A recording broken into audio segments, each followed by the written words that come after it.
Bom dia, alunos do quinto ano da Escola Estadual Presidente Café Filho. Aqui quem fala é o professor Emerson. Nós estamos dando início ao quarto bimestre aí da disciplina de Ciências e aí vamos trabalhar a unidade 4, que tem como tema o Sol e a Noite. Hoje especificamente vamos falar sobre movimento. Sei que já é um tema bem conhecido de vocês. Quando nós falamos em movimento, geralmente lembramos dos movimentos de rotação e de translação. E hoje nós vamos falar um pouquinho sobre o movimento de rotação.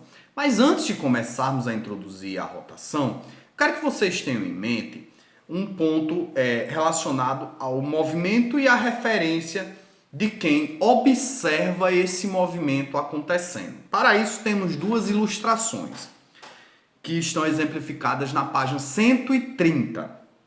A primeira ilustração mostra uma mãe junto ao seu filho observando um homem que está do lado de fora do ônibus e eles estão dando tchau. Na segunda ilustração acontece exatamente a mesma cena, só que de uma perspectiva diferente, da perspectiva do homem que está fora.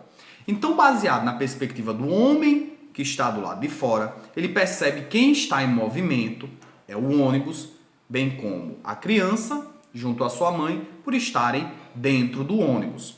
Na perspectiva da criança, a mãe dele, ela está passiva, ela não está em movimento. Então observe que tudo depende do ponto de vista de quem observa. Agora vamos transpor isso para o nosso contexto maior, que é o nosso planeta. Sabemos por conta dos nossos conhecimentos, que quem está em movimento é a Terra. A Terra ela está em movimento. Mas alguns anos atrás, na verdade alguns milênios atrás, esse conhecimento ele ainda não existia. Então imaginava-se que quem estava em movimento na verdade era o Sol. Porque todos os dias você vê o Sol percorrendo um caminho sobre o céu.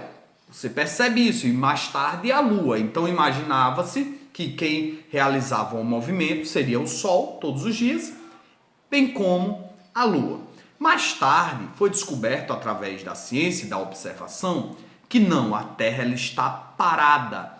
Isso só foi possível porque deixaram de observar apenas da perspectiva de quem está olhando para ir para um contexto maior. Então o movimento ele depende de quem observa. E aí quando nós vamos observar, nós temos que observar com esta perspectiva mais ampla, sem ser tão reducionista, para não enfrentarmos alguns problemas relacionados à nossa própria ignorância, tá? Então observe que tem uma perguntinha aí bem simples, vai passando uma menina de bicicleta e um rapazinho, aí o menino diz assim, ó, para mim as flores da cesta estão em...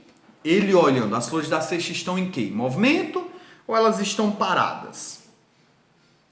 Na segunda perspectiva, a menininha vai passando e ela diz assim, para mim, as flores das cestas estão...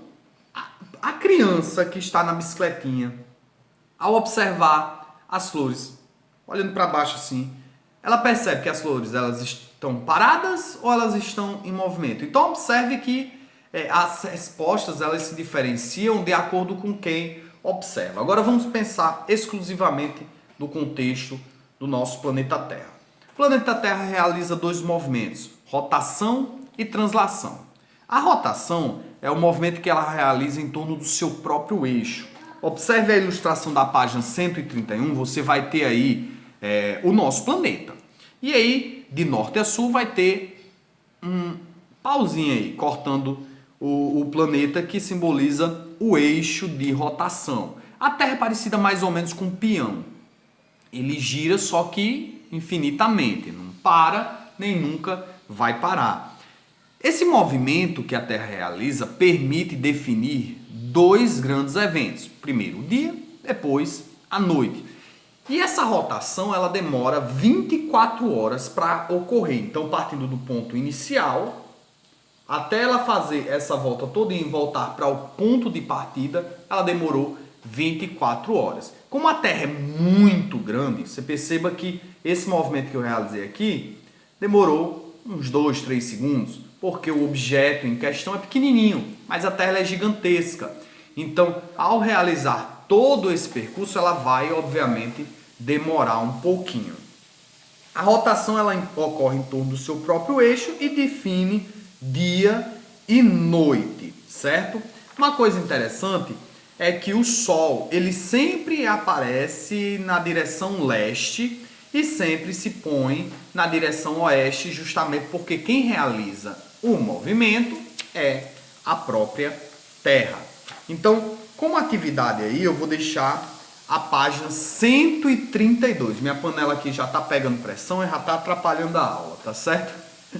Então, respondam as perguntas da página 132. Qualquer dúvida, nós tentaremos tirar na próxima aula. Então, podem mandar questionamentos. E também na próxima aula eu falarei sobre o outro movimento, tá bom? Então, fiquem com Deus e até a próxima aula. Tchau, tchau.